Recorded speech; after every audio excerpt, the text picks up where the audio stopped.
नमस्ते विद्यार्थी मित्रों, आज हम पद्य पाठ 5 आ रुंद के दोहे भाग 1 यह काव्य हम देखने वाले हैं।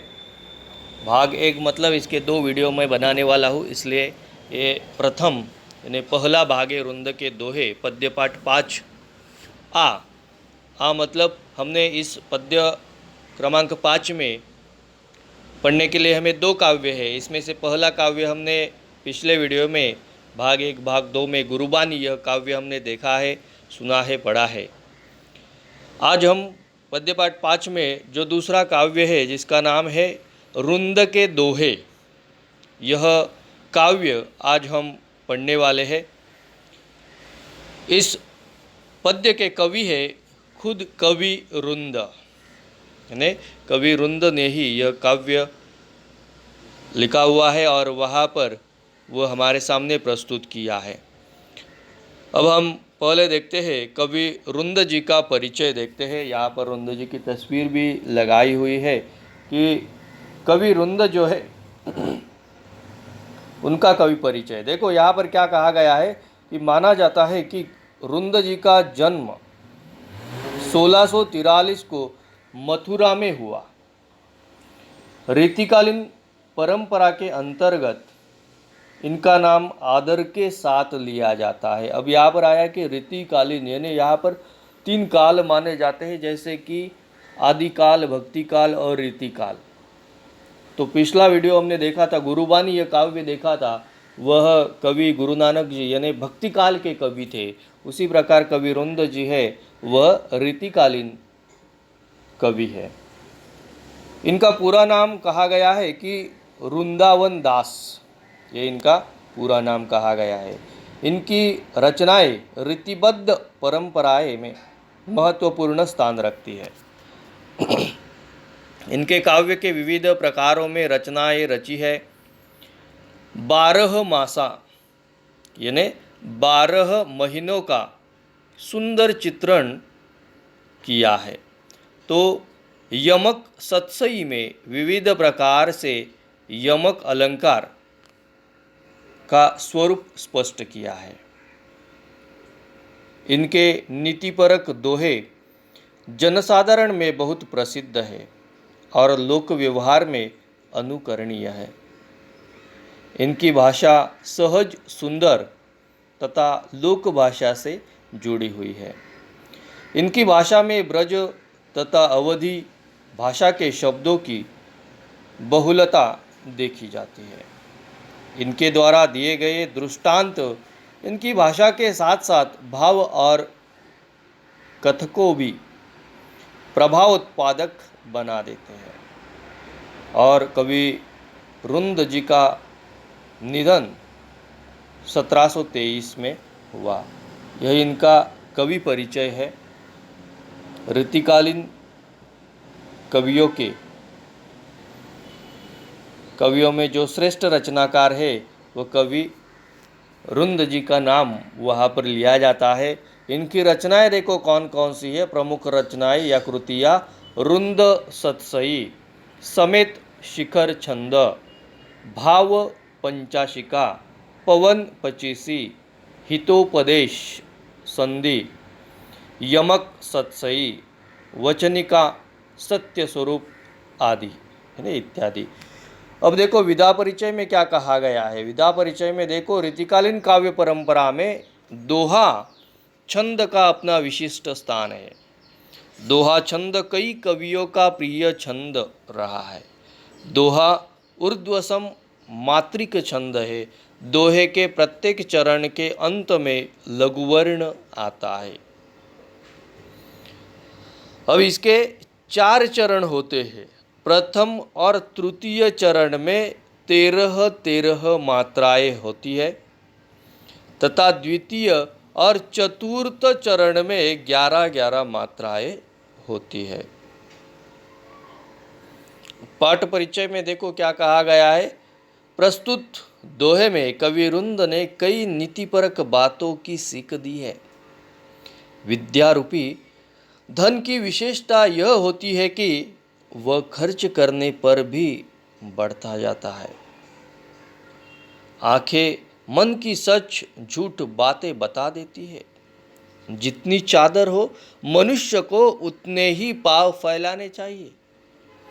व्यवहार में कपट को स्थान नहीं देना चाहिए। बिना गुणों के मनुष्य को बड़प्पन नहीं मिलता। दुष्ट व्यक्ति से उलझने पर कीचड़ हम पर ही उड़ता है।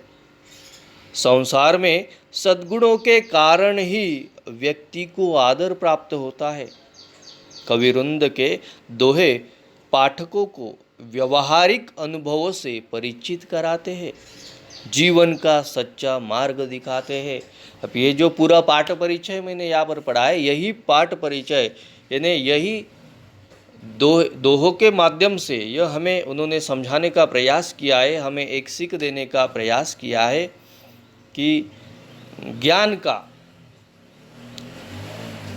किस प्रकार से हमें ज्ञान दूसरों को बांटना चाहिए, या तो फिर जीवन में किस प्रकार से रहना चाहिए, व्यवहार कैसे होने चाहिए, व्यापार कैसे होने चाहिए, ये सब बातें यहाँ पर हमें बताने का प्रयास किया गया है, सीख देने का प्रयास किया है। हम एक एक काव्य के जो दोहे के चरण है वह हम देखते हैं और स्पष्टीकरण देते हैं।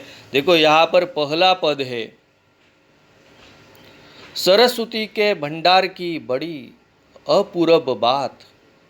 सरस्वती के भंडार की बड़ी अपूर्व बात, जो खर्चे त्यो त्यो बड़े, बिन खर्चे घटी जात। नैना देत बताए सब, नैना देत बताए सब, ही यको हेत अहेत। जैसे निर्मल आरसी, भली बुरी कही देत। देखो यह पहला, हम एक एक पद लेंगे और उसका स्पष्टीकरण लेंगे। देखो यहाँ पर मैंने इस वीडियो में पहला जो पद है उस पद के सामने सरस्वती माता का फोटो यानी तस्वीर मैंने लगाई है। तो यहाँ पर पहले पद में कवि रुंद जी ने क्या कहने का प्रयास किया है, तो सरस्वती के भंडार की बड़ी अपूर्व बात, जो खर्चे त्यो त्यो बड़े, बिन खर्चे घटी जात। तो इसका मतलब क्या है, तो माँ सरस्वती के ज्ञान भंडार की बात बड़ी ही अनूठी है।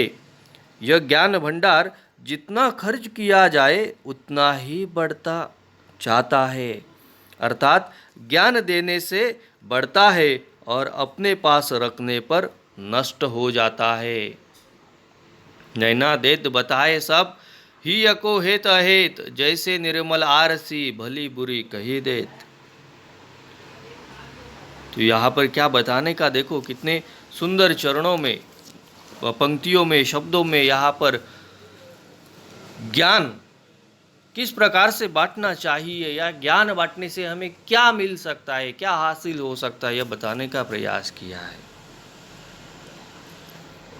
तो सरस्वती विद्या की देवता, यानी हम स्कूल में, पाठशाला में जैसे कि हम जाते हैं तो वहाँ पर हम सरस्वती माता की पूजा अर्चा करते हैं, यानी ये विद्या की देवता है ऐसे कहा जाता है। इसलिए यहाँ पर कवि ने पहले चरण में, पहले पद में उसका ही वर्णन किया है कि सरस्वती के भंडार की बड़ी अपूर्व बात, यानी माँ सरस्वती के ज्ञान भंडार की बात बड़ी अनूठी है। जिसके पास ज्ञान का भंडार है वह ज्ञान का भंडार क्या करना चाहिए, तो हमें दूसरों को बांटना चाहिए। आपके पास सही ज्ञान है, उत्तम ज्ञान है, जो दूसरों को जीवन किस प्रकार से जीना चाहिए यह बता सकते हो। उपदेश परक, नीति परक बातें आप अगर दूसरों को बता सकते हो, इस प्रकार का ज्ञान आपके पास है, तो आप अवश्य उस ज्ञान को खर्च कीजिए, इन्हें दूसरों को बांटिए।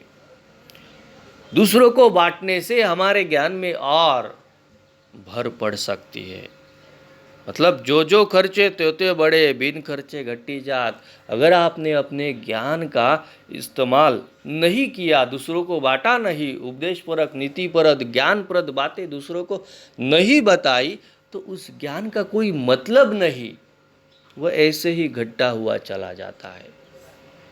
जैसे कि हम आटा पीसने के लिए वहाँ पर चक्की में जाते हैं, तो चक्की में जाने के बाद उस चक्की का इस्तेमाल किस प्रकार से होता है, तो चक्की का काम क्या है, चाकी।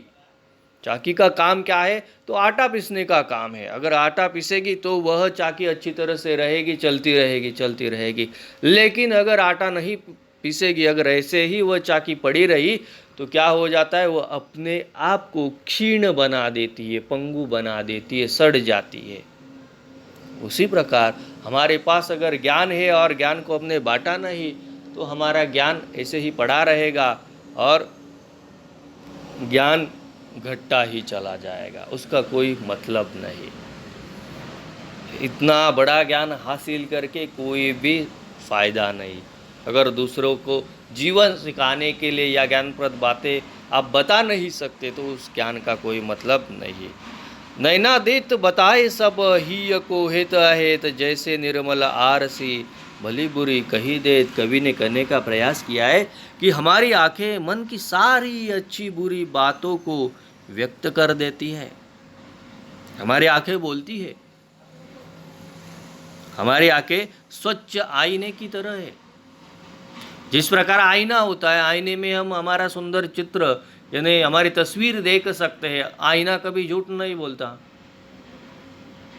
वैसे हमारी आंखें भी कभी झूठ नहीं बोलती। हमारे आंखों में भाव होते हैं। अगर हमें एक आध बात का दर्द है तो हम गम में बैठ जाते हैं, हमारी आंखें नम हो जाती है। सामने वाले को दिखाई देता है कि यह किसी गम में पड़ा हुआ है, या तो फिर इसे कोई ना कोई दर्द है, या तो फिर कुछ ना कुछ इसके साथ हादसा घटित हुआ है। अगर कुछ हादसा घटित हुआ है या तो फिर कोई आपके घर में, संसार में या तो फिर दुखद घटना हुई है तो आपके आंखों में आंसू होते हैं। सामने वाला झट से पहचान लेता है कि इसके साथ कोई हादसा घटित हुआ है, या तो फिर घर में या तो फिर संसार में कोई ना कोई वहाँ पर समस्या ज़रूर है, या तो फिर कुछ ना कुछ इसके घर में चल रहा है, इसकी वजह से ये रो रहा है। यानी आंखें जो है वो कभी झूठ नहीं बोलती। अगर आनंद हुआ है तो आनंद के आंसू अलग होते हैं, आनंद का चेहरा अलग होता है। आपके चेहरे के ऊपर स्मित हास्य होता है, झट से सामने वाला पहचान लेता है। यानी आंखें हमारी कभी झूठ नहीं बोलती, वह अच्छी और बुरी बातों को व्यक्त कर देती है। जिस प्रकार से स्वच्छ आईना जैसे अच्छे बुरे को बताता है। स्वच्छ आईना, आईने के सामने आप रहो तो आपका अगर व्यक्तिमत्व सुंदर है, या तो फिर आपने चेहरा अगर भले ही सुंदर है लेकिन बाल अच्छी तरह से वहाँ पर आपने घुमाए फिराए नहीं है, पोशाक आपने अच्छी तरह से पहना नहीं है, तो वह आईना जो सच है वही बोलेगा कि आपका चित्र अच्छी तरह से नहीं दिख रहा है। लेकिन आपने पोशाक अच्छी तरह से पहना है, केशभूषा, रंगभूषा ये सब अच्छी तरह से किया है, तो आईने के सामने खड़े रहो तो आपका चित्र भी सुंदर यानी तस्वीर सुंदर दिखेगी। उस प्रकार से जिस प्रकार से हमारी आंखें होती हैं, जैसे कि आंखें भी एक दर्पण की तरह वास्तविक छवि व्यक्त कर देती है। किसी व्यक्ति के मन में दूसरे के प्रति स्नेह, द्वेष, ईर्ष्या जो भी भाव है उसकी आंखों को देखकर स्पष्ट हो जाता है।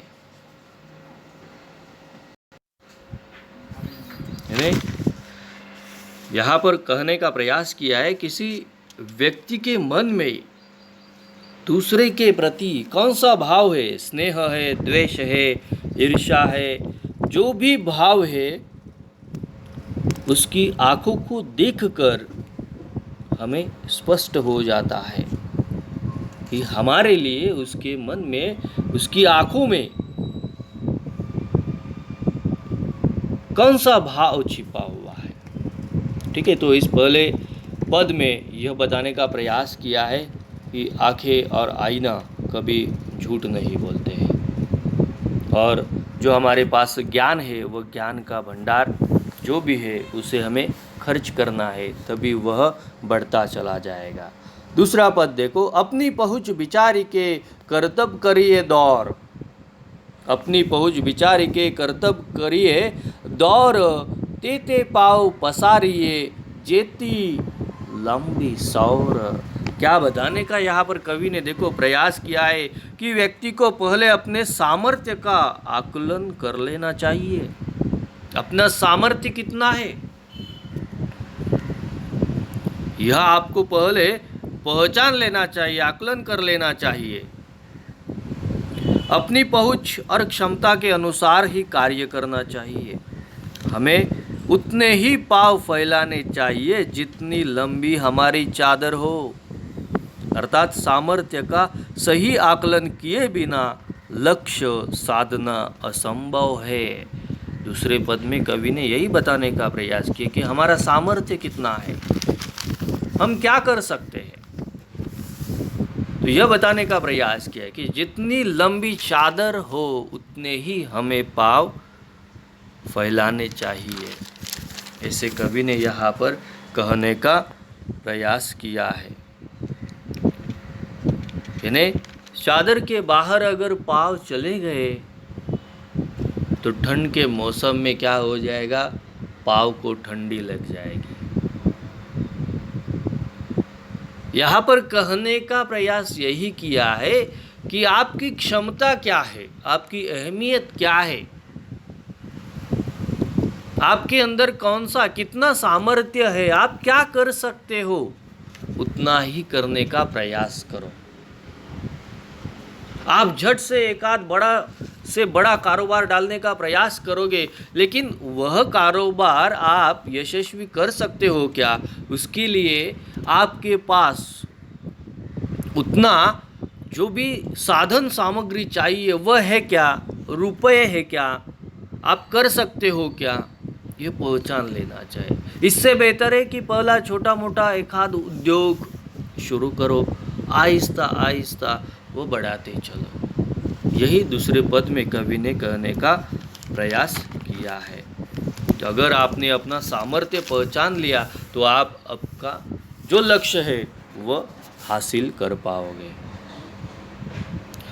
3 नंबर पदावली में देखो पद में क्या कहने का प्रयास किया है। फेर न हवे है कपट सो जो कीजे व्यापार।